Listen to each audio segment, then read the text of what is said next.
Right now, I'm sitting outside of the gym. I just went to Trader Joe's. I got groceries for the week. And then I went to Target. I got a few things. And now I'm at the gym.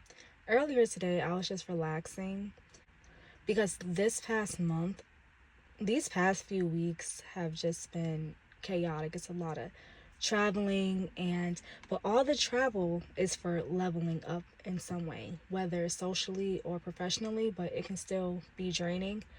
But I'm sitting outside the gym and I'm thinking there there is nothing to hate on. Like I noticed that people look at my life and they just think that things come to me easily and I don't have to work hard for it. And that goes for a lot of privileged women. People think that they're just handed things. But even if they were handed something, they have to have the discipline to maintain what they were given. So people are jealous of women who are in shape. It takes so much. Oh my God. It takes so much to be in shape. Like, why are you hating? Do you think I want to be at the gym right now? I much rather be watching TV or doing anything else. I don't want to be at the gym. But I will say, once I get into my flow, I enjoy I enjoy listening to music and I enjoy the sweat. But before, I always feel like, oh my God, I have to do this again. Like, this is so annoying. And you can't go too long without working out because then all of your progress is gone. Like, it's crazy. It's like it takes forever to get to the body goals that you want, but it takes half the amount of time for you to revert. It doesn't take any time for your muscles to soften and your belly to get flabby. It doesn't take much. So you have to be on point every single day. So why are you hating on that? Why are you hating on somebody who literally 5 days out the week they have to wake up at 6 o'clock in the morning and work out and they have to sweat and do all this stuff while you're laying in bed sleeping? By the time you wake up, she's been to the gym, she's been to the sauna, she got a smoothie, she started some work, and you're just now waking up. She may be hating on you or like low key envious of you that you're able, like, you don't have anything to maintain. You don't have a body that you need to upkeep. People don't care if you gain another 10 pounds because you're already overweight. So people don't care. But for privileged women, you always have to be on guard. People are always watching, and that can be very anxiety provoking because when you gain weight, as a pretty girl, when you gain weight, people notice. People notice, people will talk about it. If your skin starts looking dull, if your hair broke off, all these things, people will notice and they will talk about it.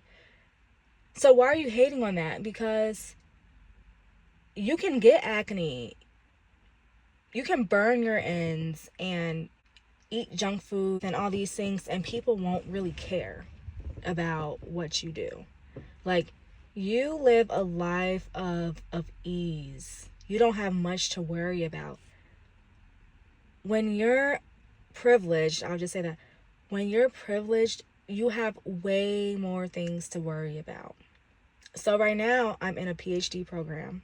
On top of my doctoral program and all of these projects I have to do, all these conferences I have to speak at, these exams, on top of that, I, on my own time, decided to pick up additional work and try to get fit and pretty. I intentionally decided, hey, I want more work to do. What can I do? Let me exercise 5 days a week. Let me go to bar class 5 days a week. Let me spend extra money on bar. Let me be super strict with my diet. Now, when my classmates and I, when we go and get ice cream, I can only get a baby cone, and if that, and I know that if I eat that ice cream, I can't eat anything sweet later. So, all of these sacrifices, why are you hating on that?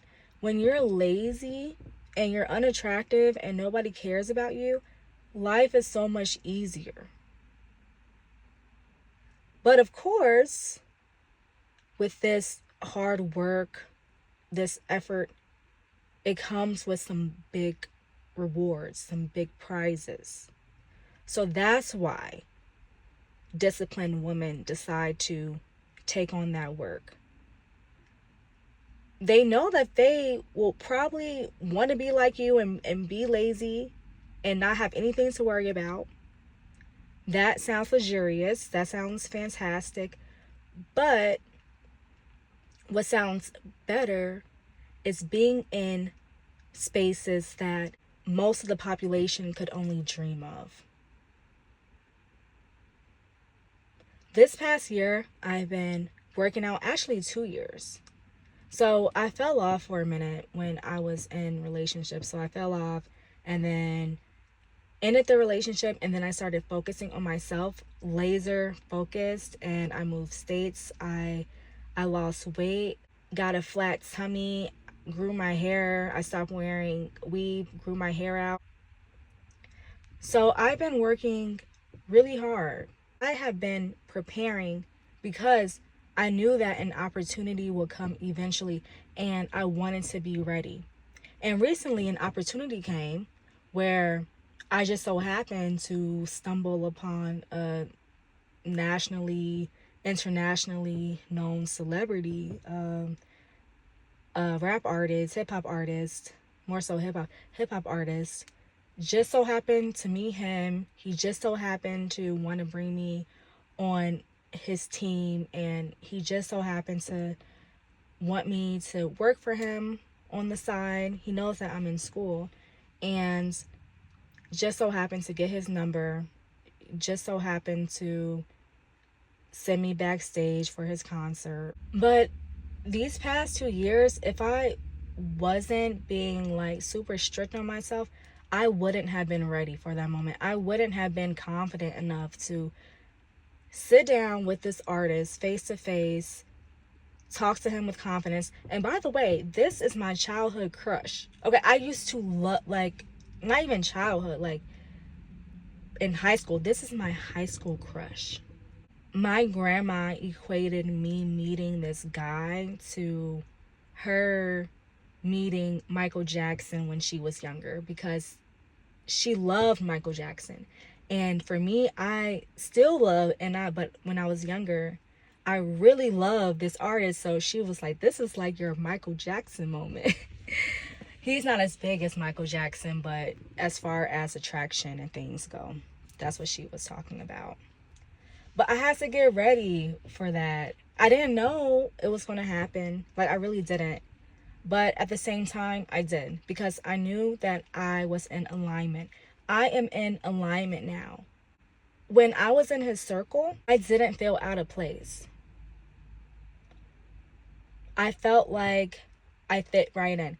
But I will say there is some work that I need to do. I did realize while I was in those spaces, like, okay, there's just some things that I need to refine. But I'm comfortable enough to sit with my childhood crush, because you know why? Because I developed love and admiration for myself, and nobody can come between that. Even a superstar. Like, I will always love myself more than this superstar. So I knew that even if this celebrity didn't care for me or whatever, I still would be fine, and another opportunity will come about. Actually, I know that there's going to be dozens and dozens of more opportunities where I'm going to be in these elite spaces. And not everybody cares about being surrounded by celebrities and politicians, and not everybody cares about that lifestyle, but I care. I always wanted to connect with powerful people and be a powerful person. In order to get to that point, I knew that I would have to put in work. the work is not fun. What you see is a finished product. Like what you see, I had a club meeting not so long ago, like a school club meeting. It was like a black graduate school meeting. I'm the social chair of the club now. But I recently had a meeting, and it was my first time seeing a lot of folks since before the summertime. And I can wear tight shirts now and be comfortable. And I could just tell, like, when I walked in, it was just like, oh wow, like your stomach is flat. You know, I was hearing that and stuff, and I was just thinking, you don't know how much it took to get to this point. But you know what? I rather let them think it's effortless, but I'm just telling you girls, in secrecy, it is not effortless. It takes so much work, so much discipline, a lot of focus, a lot of journaling. Also, before I met this celebrity, I journaled. I didn't necessarily journal that I wanted to meet him, but I journaled, hey, I think it's time for me. I want to be where the stars are because I know I'm a star. So I journaled that, and then a few days later, I meet a megastar. And this is just the beginning, okay? If you're one of those lazy girls, just ask yourself, why are you hating? Because the privileged girl, she has so much more to worry about. She has so much more to lose, and you can just coast and nobody cares. But I know for my subscribers and for me, we don't feel comfortable unless we're successful, unless we try our best. Rather than hating and rather than looking at a woman and automatically thinking she was born this way, just know 9 times out of 10 she was not born that way, and she has to really work hard for what she had. So even so in addition to my body and stuff, which I'm still working on, I'm not even saying my body is perfect. Like, I'm still working on it. I'm not perfect, but in addition to that, I get a lot of compliments about how creative I am and how innovative I am when it comes to like presentations and school projects. But they don't know the effort it took to get to this point. It took a lot of immersing myself in information and a lot of reading and a lot of watching these random documentaries and a lot of traveling. It took a lot.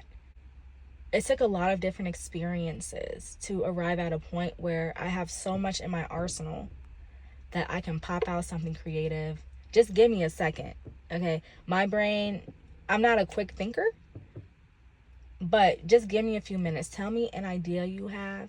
Give me 3 minutes to think about it. Give me 4 minutes to just like sit and contemplate. But it took a lot of experiences and a lot of learning, so much learning. Even when it comes to fitness and stuff, it's a lot of learning. I went to Trader Joe's. I just mentioned that. I went to Trader Joe's and I bought some things that I usually wouldn't buy. I got used to eating the same thing every day. I like to simplify my life. I do not like overthinking things I don't have to. So I try to eat the same thing every single day.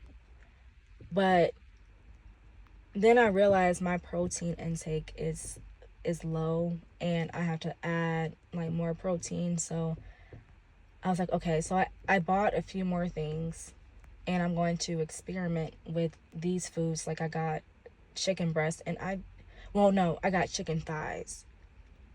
I never tried to bake chicken thighs, just breast and wings and drumsticks.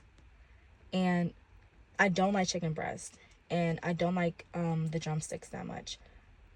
But the wings, they don't give you that much protein because I will literally eat like 2 baked chicken wings and I know that's not enough.